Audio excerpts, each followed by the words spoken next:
Hello guys, welcome back to my channel, and if you are new, I am Anna Maria and you are watching Miracle Orchids, the place you can learn everything there is to know about growing orchids. In this video we are going to repot together my gorgeous Phalaenopsis Schilleriana that I have recently received. And we are going to repot her into moss and with a bit of perlite and some Dr. Soil indoor plant fertilizer, biofertilizer. And remember, if you want to see more tutorials like this 7 days a week, go ahead and click that subscribe button over here so you know when I upload something new. And with that being said, let's go ahead and repot the orchid.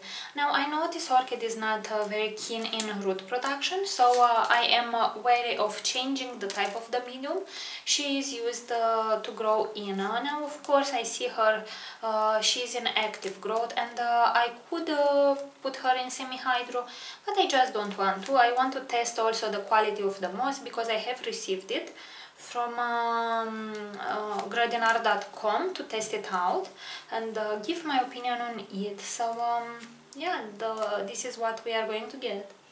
This moss is actually quite fresh, guys. I'm surprised. Usually moss is coming on orchids very decomposed, but this one is fresh and nice. So I am going to remove it as gently as I can. And if I cannot remove it with my fingers anymore, I will go ahead and use some tweezers.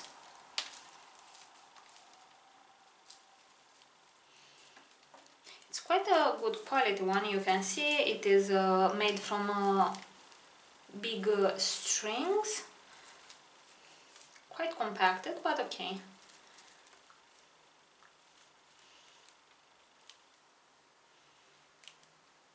So alright guys, I will pause the video now and I will come back with the cleaned root system. I will go ahead also and cut off the dead roots and spray it with hydrogen peroxide 3%, which will kill any snails or snail eggs that might be on this orchid.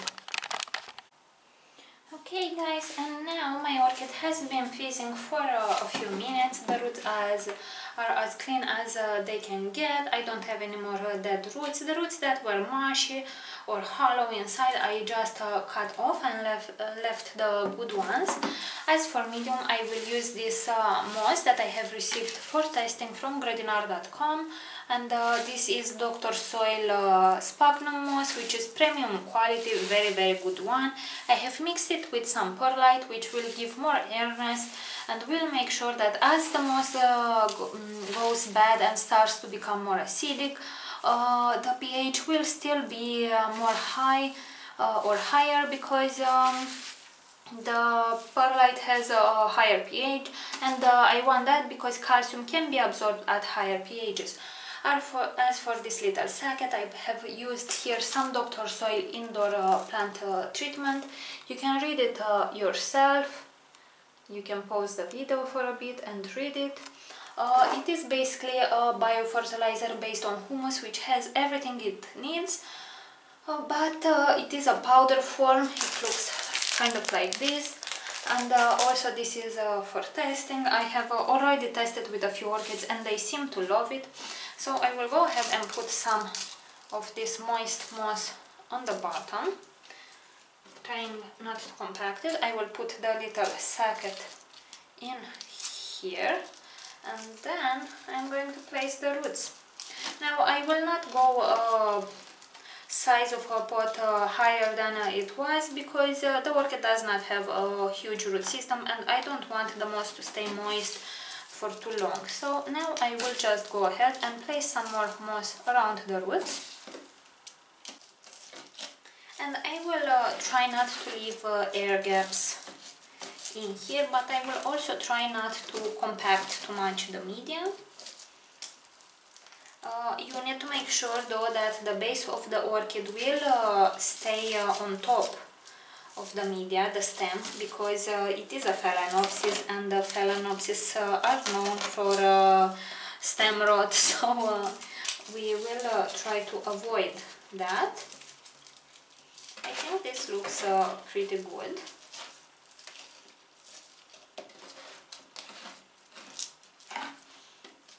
Now this is an orchid species which produces very big and beautiful pink blooms which are super fragrant. I absolutely adore the pattern on the leaves. She is also growing a new leaf, so I am pretty confident that the orchid will love its new environment, let's say. So I will water it when the moss will be completely dry.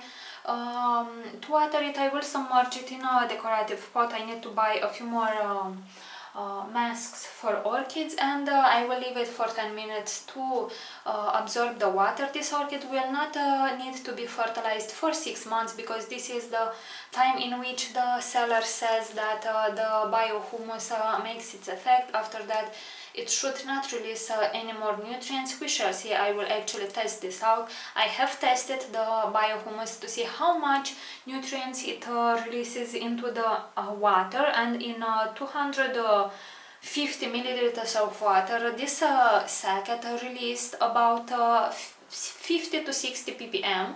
And for an entire week it did not go more higher in ppm, so I think that is a good amount of fertilizer for orchids. I am happy with this, and I really want to test it out. This orchid is flowering size. I have seen a little dried stump from the spike, so we shall see some new spikes maybe pretty soon, maybe this autumn, so I'm quite excited. If you have any questions, please leave them in the comment section below, and I will be more than happy to answer them for you. Thank you very much for watching, and see you all next time. Bye!